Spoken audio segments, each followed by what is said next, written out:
Hi, my name is Beth Reilly, and I am with the Flamingo Group and EXP Realty. And today I have the privilege of talking to Eric Johnson, the president of the U.S. Mortgage Investments here in Minneapolis. And Eric has had a wide variety of experience both in banking and, of course, in his education and economics.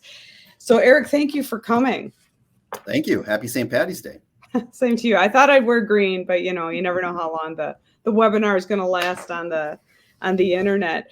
You've been the president of U.S. Mortgage Investments for the last 7 years. You did 13 years at U.S. Bank. You worked with small business administration, business development, and you also worked as a senior account officer as a wholesaling mortgages. You have a great background in banking, but you're also educated in economics from Moorhead, and you did a wonderful year at Oxford University, also in economics. So thank you very much. You're more than qualified to talk about the interest rate. Just as a courtesy for me, just talk slowly. It'll work out better that way. So. Well, for sure. I mean, there is so much to talk about when it comes to the mortgage side. And, I'm sitting with about 25, 26 years experience in a lot of different facets of it, which I love finance. I love real estate. So to combine all of those, it's just been a fantastic career. But there is a lot to know. There's a lot of information. There's a lot of misinformation out there. So I think this is great just to educate, because I feel like it's just constant education. Some of the information out there is correct, some is not. And if we can expand upon it, I think it's fantastic.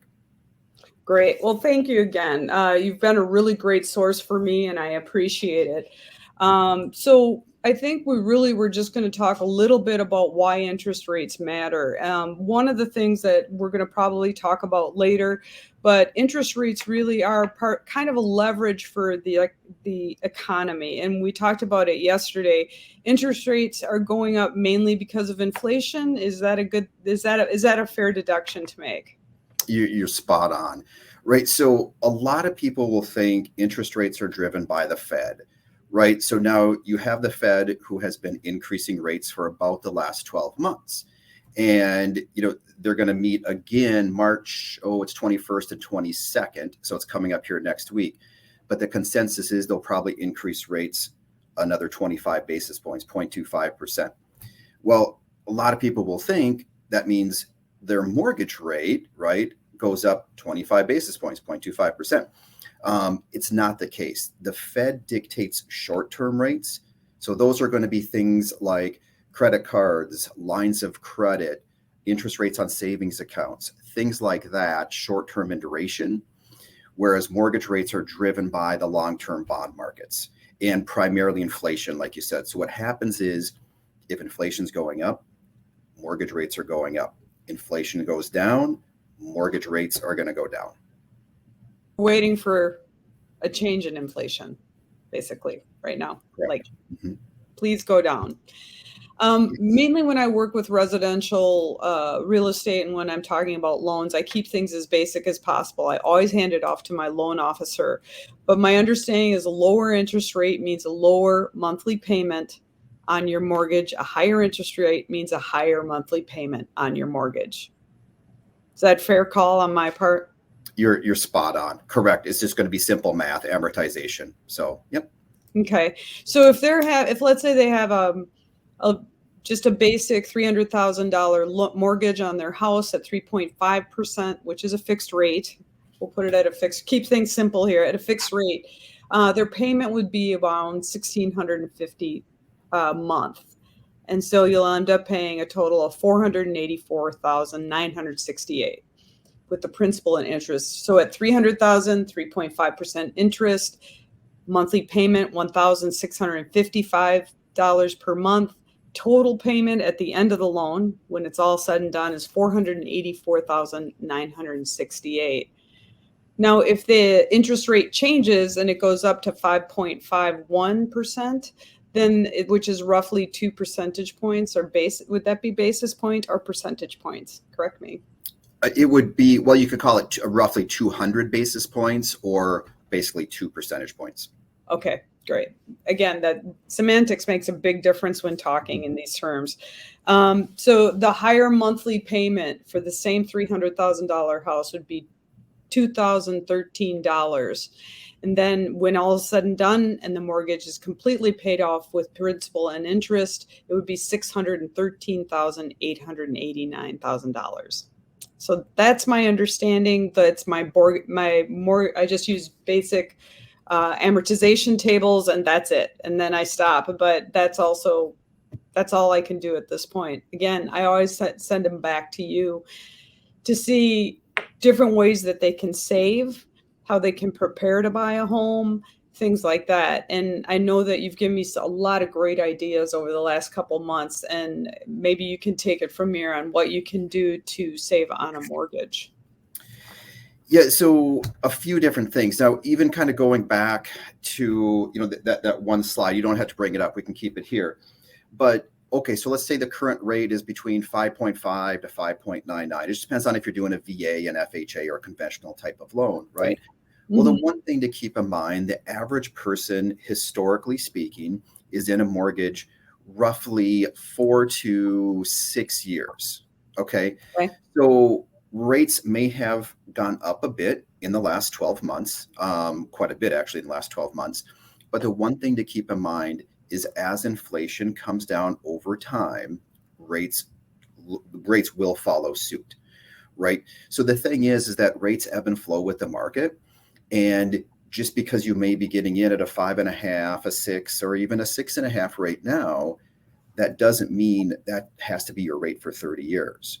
You want to watch the market. You want to work with someone on the mortgage side who monitors that for you. So if you purchase, and let's say you're at 6%, you want them to monitor that market over the coming 12, 24, 36 months.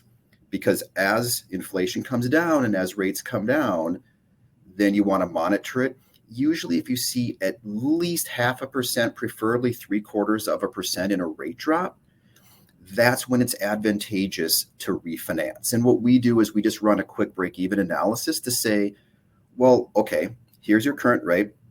Here's where the rate could be if we refinanced it, but there's a break even. You have closing costs associated, state taxes, title fees, etc. So we say, well, if you're going to have to come with a certain amount of cash to close, but you're going to save X amount per month in the rate and the payment, then is your break even 3 years, 4 years, or what is it? So we want to run that break even analysis to see, does it make sense for that individual borrower? Okay. So in other words, date the mortgage and, just marry the house. I think marry the home, date the mortgage. Yeah. I'm seeing that all over the place. Yes, you're spot on. Yeah, because it's very temporary, and this too shall pass, I think is really what should be talked about here at this time. I didn't know it was that short term, 4 to 6 years. Wow. Well, and it's even less. That's historically. Now, of course, what happened over the last 2-3 years with the massive drop in rates. It was even less. Then you're probably talking about 2 to 3 years for average duration or time in the mortgage. Right. So it's been even less. But, expanding that out because, rates were lower because of a 100-year pandemic. I mean, that was an anomaly. We will not see those rates again, barring something like that. So roughly speaking, yeah, you're probably talking, 4, 5, 6 years that someone's in a mortgage. Sure. That's really good information. Putting a larger down payment and some of the other things that are suggestions here, getting a no PMI loan. What does that mean exactly? A no PMI loan? So PMI is mortgage insurance. Okay. Private mortgage insurance. A couple things to note on that. So first off, PMI is literally the lowest in history. And you can say, well, okay, why is it the lowest in history? Well, what we have to do is PMI is always risk-based. So what that means is that the PMI companies will charge a certain PMI rate based on losses. And if you look at mortgage delinquency, short sales, foreclosures, et cetera, over the last 4 or 5 years, they're almost non-existent. Yeah, there's nothing. Oh, nothing, maybe 0.05 just because of the appreciation and so forth. So that's why right now you're sitting at the lowest PMI terms that we've ever seen. I mean, I've never seen it in 25 years this low. So I wouldn't have someone shy away from even having what's called PMI on there, borrower paid mortgage insurance, because it's so low. And on a conventional loan, it goes away when you hit 20% equity as well. So Right. you may have it, and let's just say on a 300, this is a rough number, 5% down on a $300,000 purchase with high credit scores is probably going to be about $25 to $30 a month. Not that much. No. And then when you hit 20% equity, it goes away on a conventional loan. And does it for FHA? It does not go away, correct? Correct. It used to, that change, the regulation was changed maybe 8 or 9 years ago. Yep. But FHA, it's going to be on for the life of the loan. The other thing is FHA, it's a great program. Rates are generally a little bit lower. FHA is a lot of times meant for lower down payment, 3.5%, maybe a little lower credit scores. Okay. But it has two different types of mortgage insurance. Upfront mortgage insurance, which is always going to be 1.75% of the loan amount. So it can be significant, but you can actually build that. You can add that to the loan amount. It doesn't have to be an out-of-pocket cost, but monthly mortgage insurance. But FHA has lowered it effective 2 weeks ago, about 30%. So I think we're going to see a few more FHA loans out there just because that monthly mortgage insurance did drop. Yeah, that's really difficult because when you think about the young people, well, when I say young people, first-time home buyers, it is very hard to get the down payment, especially in an inflationary environment. So I'm glad there's a few different levers that are changing for them to be able to do that. And really the best way out of the PMI, my understanding, and again, I have you on here so you can tell me, is that they should refinance and go to a conventional loan in order to get out of the PMI situation with FHA. Correct. So I'll have some clients where they're first-time buyers and maybe their first home, maybe their credit score was a little bit lower. They only had the 3.5% down. They may go FHA, right? Which is completely fine. And then maybe 2, 3, 4 years down the road, when they have a little more equity, maybe their score has risen, then they'll refinance into a conventional loan. Okay, that helps. You talk also about shopping around and comparing rates. How does that pertain for somebody buying a house? How would they go about doing that? So first off, you really want to make sure they know their credit scores, right? So keep in mind that everyone has free access to their credit report once a year. They just have to go to annualcreditreport.com. Okay. That's a new regulation. They can't charge for that. So you always want to monitor. First off, you want to see, well, where are your scores? Okay. The second thing you want to see is there anything erroneous on there? Maybe there is an old medical collection, $50 medical collection you weren't even aware of, but it could be pulling your score down 50, 60, 70, 100 points. So wow. I would say a lot. It is. And it's so any kind of collection like that is really going to pull down the score.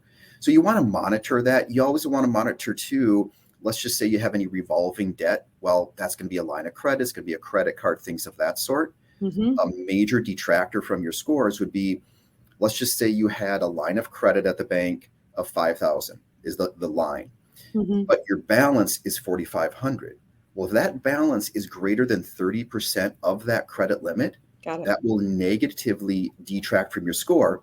And the higher that percentage, the more it will detract from your score. Okay. So you always, I would say once a year, want to check that. You want to see where are your scores and is there anything erroneous on there? Excellent. That's good information. Yeah.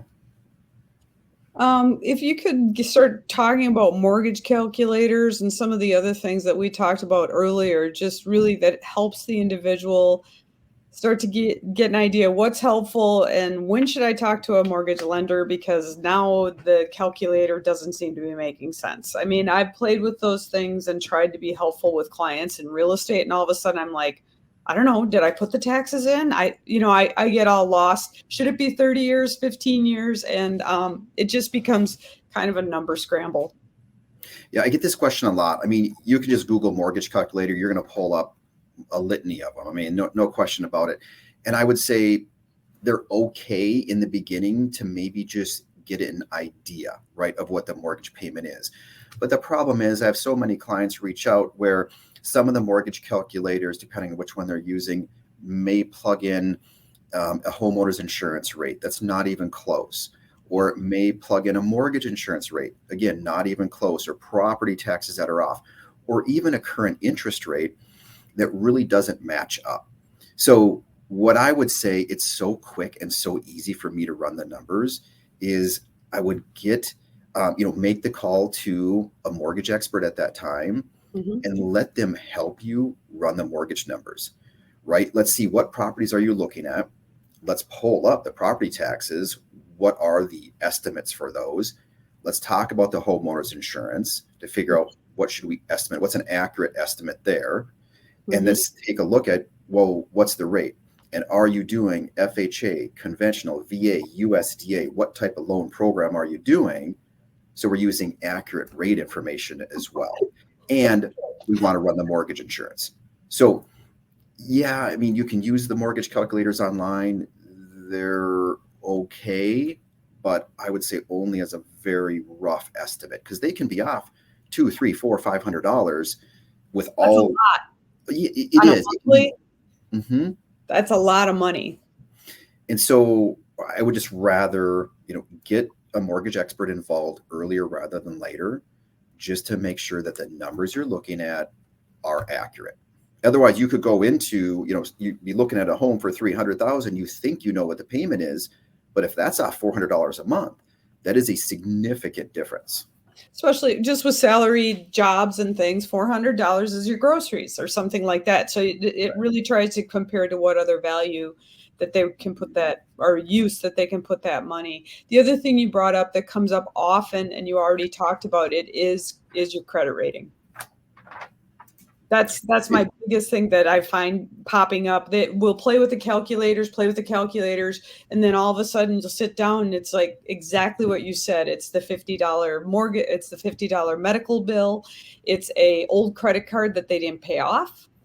It's some really crazy stuff out there that it seems like credit has a great memory and a very long memory, and it hangs on your name and your social security number. Well, exactly. And even to that point, so someone may be using a mortgage calculator and the system may be plugging in the average 30-year fixed conventional loan rate. But keep in mind, that may be assuming a 760 or 780 credit score. Well, that may or may not be accurate. I mean, you may have someone who maybe they have a 660 or a 680 credit score. That is going to be a vastly different rate than what a 780 score would have. And also the score is going to drive the monthly mortgage insurance. So the mortgage insurance will vary significantly between, let's call it a 680 score and a 780. So again, it's an estimate, but you really want to hone in on that and work with someone who can give you solid numbers. Excellent.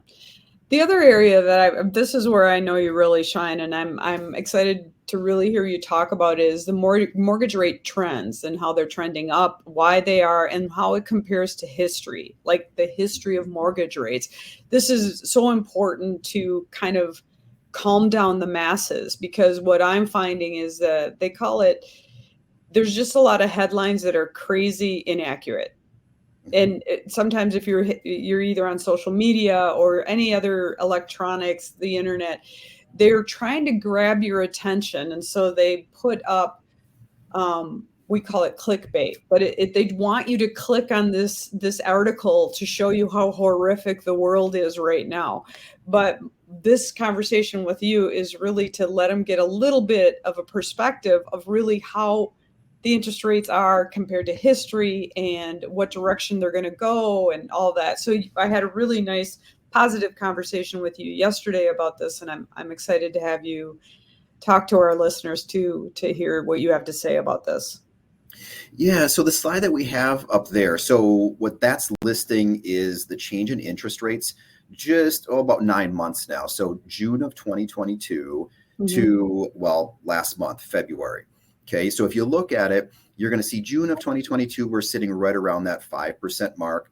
It went up a bit and then it went back down. Now, the reason why it went up because we had CPI numbers that came out in June and July showing increased inflation. CPI? Correct. Yep. What's Right. that? Just consumer inflation, Okay, consumer price inflation. there you And go. then what happened is then it came down because we had a really good CPI report at the end of July. So then we kind of dipped in at the end of July and into August.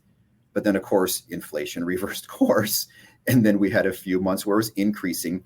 And we hit that high, what I call it the recent high water mark of right around 7 to 7.25. And Yep. that was around the mid to end of October. Okay. Hmm. So that's where we're going to see that peak point there. And Yep. then for the next 4 months, we had inflation coming down. So here's the interesting thing, right? The Fed from October, well, actually for the last 12 months, was increasing the federal funds rate nearly every Fed meeting. So the Fed funds rate was going up, but yet you can see there that mortgage rates, long-term mortgage rates were going down. So it goes back to that point where the Fed controls short-term rates. Okay. Again, the credit cards, the auto loans, anything short-term in duration. Mortgage rates are dictated by long-term bond yields. Well, what drives that? Inflation drives it. So you can see rates were going down for 4 months there just because inflation was going down and down and down. And then, of course, you can see right around the beginning of February, we had a reversal in inflation. So then we had that CPI report that came in showing a reversal after 4 months. And all of a sudden now inflation's back. And then so rates went up. And then now the interesting thing is that, as of February, they were running right around 6.5. Hmm. However, after the banking situation last weekend, rates have come down quite a bit. I would say a solid 0.5%, where FHA is running, right around 5.5, and conventional is running right around 5.99. Okay.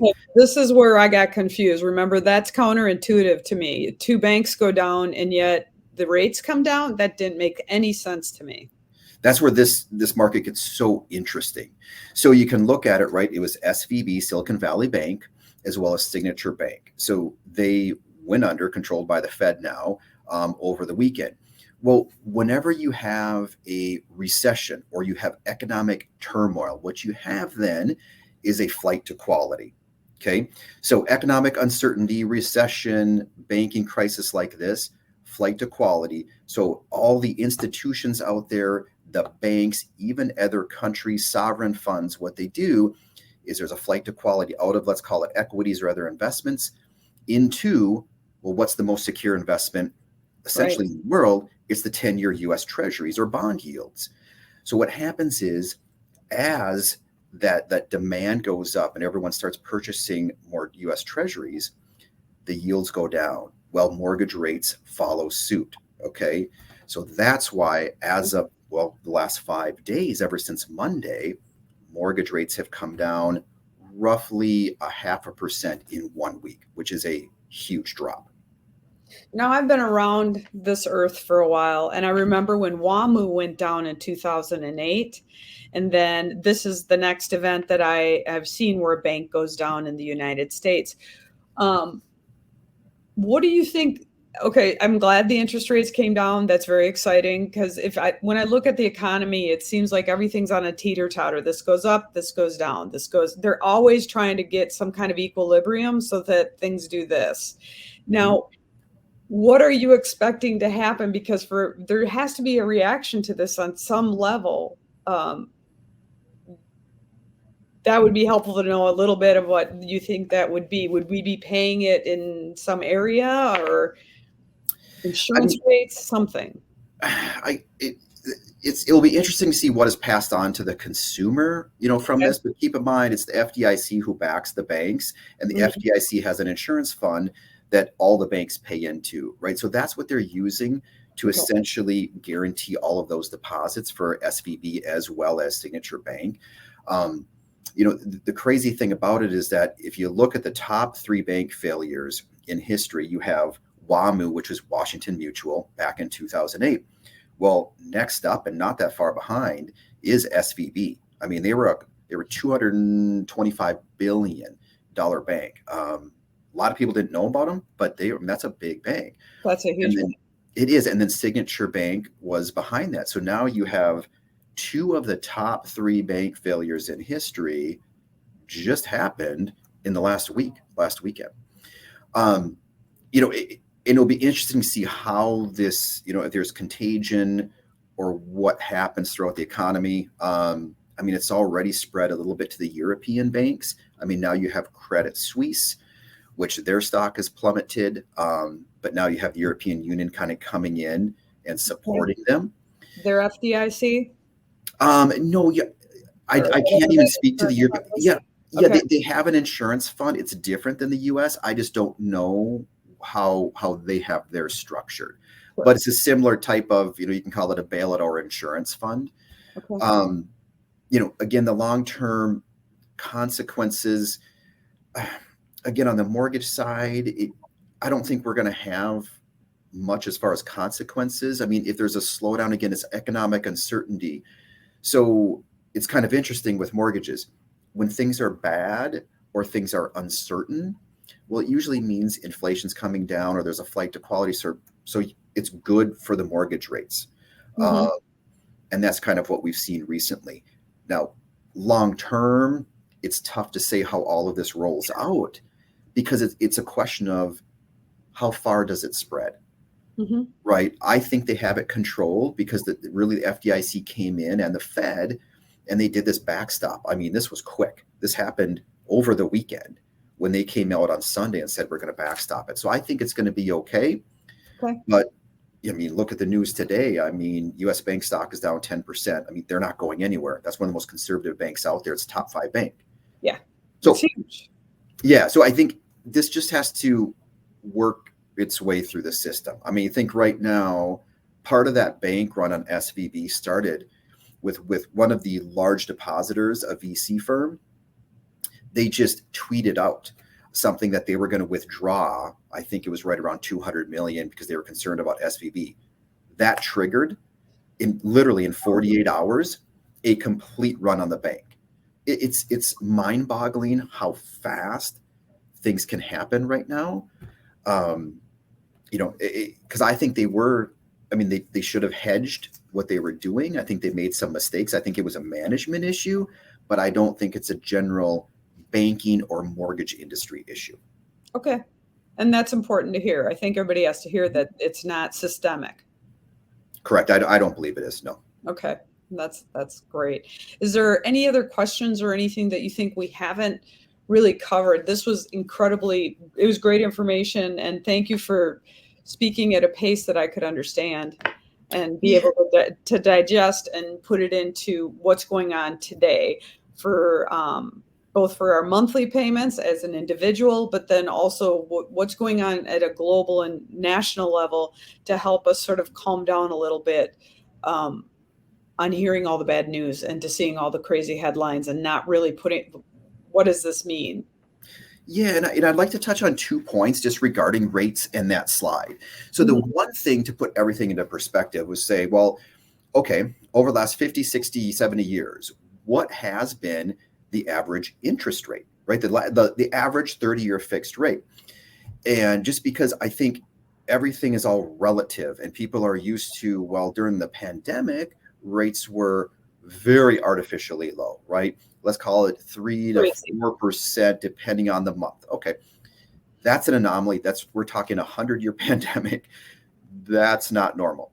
Now, if you pan out though, break it out 70 years, the average 30-year fixed rate is actually 7.6%. So if we look at it from that perspective, and we're sitting at 5.99 now, that's a very solid rate historically. And I think if I were to forecast out for the end of 2023, I think inflation, the Fed is bound and determined. I mean, priority number one, no question about it, is to get inflation back to normal. Okay. Right. They're looking for that 2.5-3% annual inflation target. So they're going to increase, probably 25 bips now. They'll probably have a couple more increases, but inflation should come back into line.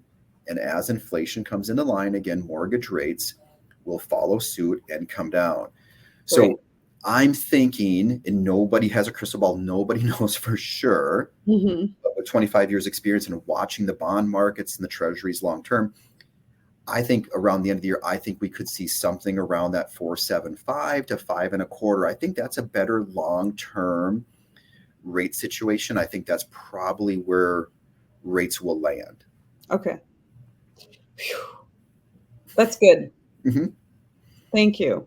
And I think that's a healthy, balanced market. So, 3.5% wasn't a healthy market. I mean, that's a 100-year pandemic. I think that 4.75 to 5.75, I think that's a healthy, balanced market. Yeah, and that's a good rate. That's a great rate as far as I'm concerned. Well, and look at it, that's 7.6, 60, 70-year long-term average. That's well below that. I think it's a fantastic rate. I agree. So, Eric, how will recession affect the mortgage rates at this time? I mean, you've talked a lot about the banks and all the changes that have taken place there, how that kind of may or may not affect the mortgage rate. In fact, it's affecting it positively at this time. What does a potential recession mean? So, kind of follow up on our earlier conversation, right? When there's economic uncertainty or recession, then usually it causes inflation to go down, right? A flight to quality. So generally speaking, mortgage rates will come down as well. Okay, so it's always interesting in the case of a recession or a tough economic environment, it's actually good news for mortgage rates. So again, some people say we're in a recession already, but assuming that we go into a recession, then inflation should come down and thus mortgage rates should come down throughout the rest of the year. And, to kind of speak to that too, the one thing to keep in mind, I love stats and I love numbers, right?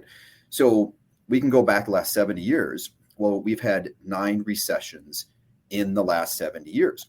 So then you can say, well, how did the housing market do during all of those? Well, 8 out of 9, then the housing actually appreciated during that period. And part of it is because mortgage rates were down during those recessions. Now you can guess which one of the 9 recessions in the last 30 years or 70 years ended up with a housing decline. Well, it was 2008, right? And that was an absolute anomaly because you had no income, no asset loans. You had some very interesting activity, or you had things being done that should not have been done. And I'll tell you, underwriting today, extremely thorough. Everything is underwritten. Income is verified, double, triple checked. So it's just a different environment now than it was before. Yeah, that's positive. For sure. Mm-hmm. How will that roll into any of the other areas of the mortgage, like down payment of home buyer, median down payment? Okay, this was interesting. This was really an interesting chart to me when I looked at it, because I was actually surprised with all the numbers when you sent this to us. Because I thought that as you got up further and further, that you put more and more down payment into real estate.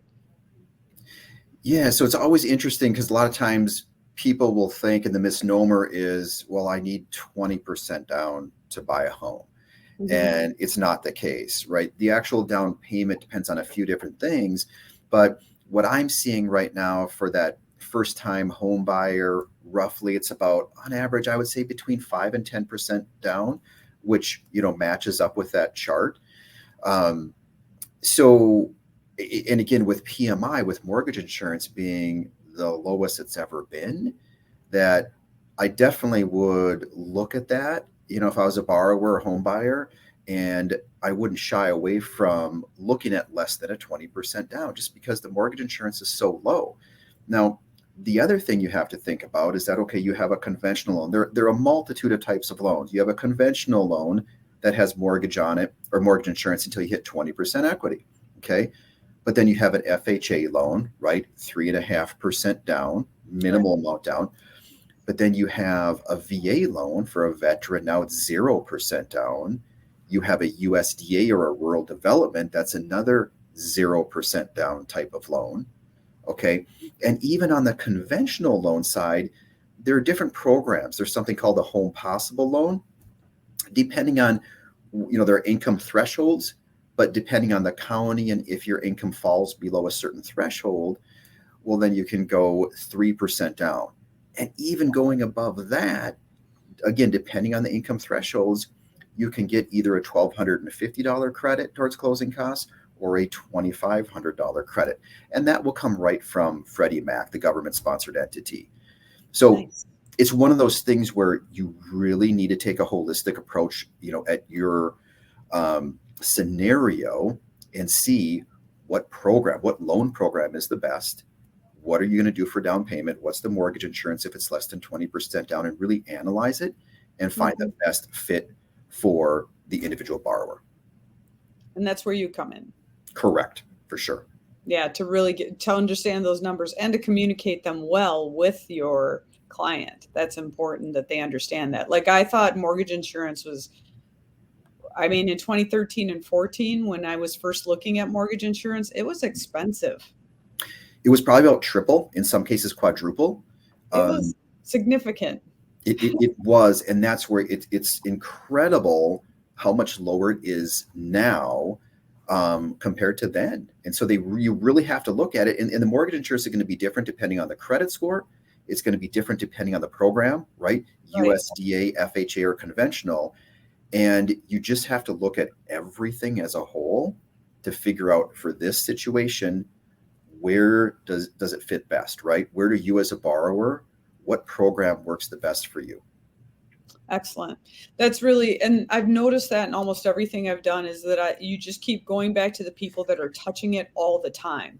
Mm-hmm. You're looking at it all the time. You're touching it. You're saying, wow, that's 3 times higher or 3 times less than it was 7 years ago. Things like that. I'm going to lock and load of the last time I really looked at it.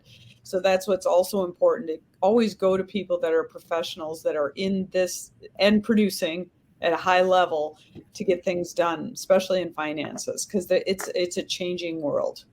Correct. And then there's one more point on that slide that I want to mention as far as down payment goes. Mm-hmm. So what I'm seeing a lot just in the last 2 years is something called a recast. Now, this is available on a conventional loan only. And what it is in this type of market, it's best to go in with a non-contingent offer.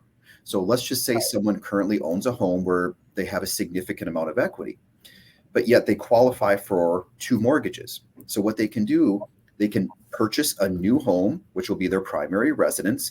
Mm-hmm. Maybe they purchase it with 5 or 10% down, whatever they have to put down as far as liquid assets. Mm-hmm. But then let's say they sell their departing residence 2 weeks, 4 weeks, 2 months after the fact. And let's say they net a sizable amount of money. What they can do is then they take that amount of money, they do a principal reduction on the new loan. And then for a charge of, it's usually $250. It actually depends on the mortgage company. Wow. But usually for a charge of $250, they can re-amortize that payment, right? So it works really well if someone wants to purchase before they sell their current home. They can go in with a minimal amount of, let's call it 5% down, depending on the terms. Right. But then they do a principal reduction. They re-amortize that payment. It doesn't change the terms of the loan as far as the interest rate or anything, but it gets rid of the PMI, and then the new payment's based on that lower loan balance. Okay, so this would take the place of a bridge loan in this type of situation? Okay. And it's much cheaper. Whoa, holy cow. Yeah, bridge loans are very expensive. Mm-hmm. I didn't realize that. I didn't understand why they were expensive, because I felt like you were just taking equity out of one. Okay. Mm-hmm. This is excellent. So it's called recast. Recast. Yep. And it's become I can't even tell you how many in the last 2 to 3 years. Very popular. Okay. Yay. That's a good idea. Yeah. Yeah. You know who to call. You know who to call. Is there any advice you would give to first-time home buyers in this environment? For sure. Again, what I would say is get pre-approved first, right? Because we kind of went through how many different programs, how many down payment options, how to get some credits depending on, different government programs, right? So get pre-approved, run the numbers, see what program fits best, and make sure it's a payment that works for your situation. And then outside of that, we mentioned it too, monitor your credit.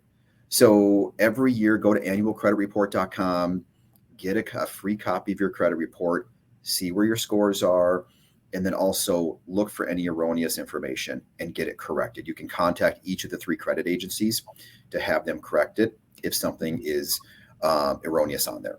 Right. And then last, I would say compare. I mean, there are a lot of different business models. 13 years of my career, I was a wholesaler for US Bank, which meant I would go around and my clients were other mortgage companies and banks that I would buy up their pools of mortgages with. And, doing that for 13 years, I saw a lot of different business models out there. And what it is every mortgage company has different mortgage rates because they charge different, it's called spread. That's their profit margin. Right. Right. And that's why you'll see one company right now may have a conventional loan rate at 6.5, 6.75, and another company could be 5.99. It's just because maybe their whole overhead, their expenses are a little bit higher. Maybe they're buying leads, they're marketing more. Mm-hmm. So they have to build that in to their spread, and which thus goes into their mortgage rate. So you really want to compare, a couple different mortgage companies just to make sure you're getting the appropriate program at the appropriate rate. Great. Yeah, that's where it starts to get interesting because people tell me all different rates, but then I want to see it on a spreadsheet. For me personally, I want to see it on a spreadsheet because I think there's sometimes other expenses that I'm not seeing or aren't being seen on until it would be maybe even the closing table. Correct. There could be discount points, right? So I always tell people, make sure it's an apples to apples basis where you have an interest rate, but then the question is, are there discount points, right? Are you paying more for that particular rate? Okay. Right. Because discount points can be a lot. They can be 1-2% of the loan amount. So you can't just say, well, what's your rate today? Well, no, it's an open-ended question. Well, what's your rate? But then what are the costs or the discount points associated with that rate? And the other thing is mortgage insurance will vary a bit by company. Okay. So you want to compare the whole thing and really lay them side by side and do an apples to apples comparison. And the best way to do that, I use the term spreadsheet, but I know there's a better term that you guys use in regards to comparing apples to apples. It's similar to a spreadsheet. What's the other term that you use on that? So it's either called a fee worksheet, a closing cost worksheet, a loan estimate. They're all basically similar, but they're kind of, depending on the company, they use different forms. Okay. But that is the best way to compare is to get that. It is, because if someone just tells you a rate, well, so here's another thing, right? So if you look at mortgage rates, just Google what's, mortgage rates with different banks or mortgage companies, they may quote online a certain rate. Right. Now scroll way down in fine print with an asterisk, you're going to see, well, above rate includes a 1% discount point. That's how most of them will disclose their rates online. Now, keep in mind a $400,000 loan amount. Well, that means $4,000 in additional closing costs. So you need to be very careful when you say, "Oh, I saw a 5.5% rate online." Well, what are the caveats, right? What's the down payment? What's the credit score? Are there discount points associated with it? It needs to be apples to apples. I cannot agree more. That's where I've been very frustrated sometimes because I work with really talented people like you, and somebody else will go to, I won't use names, they'll go to some online mortgage company and they'll come back with some crazy inexpensive loan. I'm like, doesn't look right. How can that that can't be possibly true. Well, remember the saying, if it's too good to be true, It that's is. the problem. There's a problem. It is. Yep. There's more than just the rate, and that's the major thing to keep in mind. Right. Well, I think we've covered everything. Have I missed anything? No, I think no, it's all important information. I could talk and talk and talk about this because I love it. I've been doing it Oh, 25 you do. years. But no, I think we're set.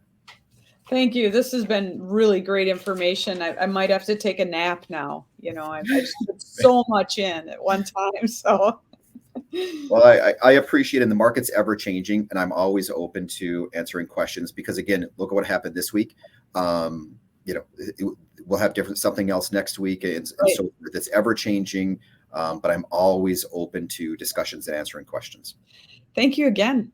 I appreciate it. And I look forward to working with you further on what's coming down the pike. So thanks for your time. And I look forward to working with you. Likewise, thank you very much. Thank you.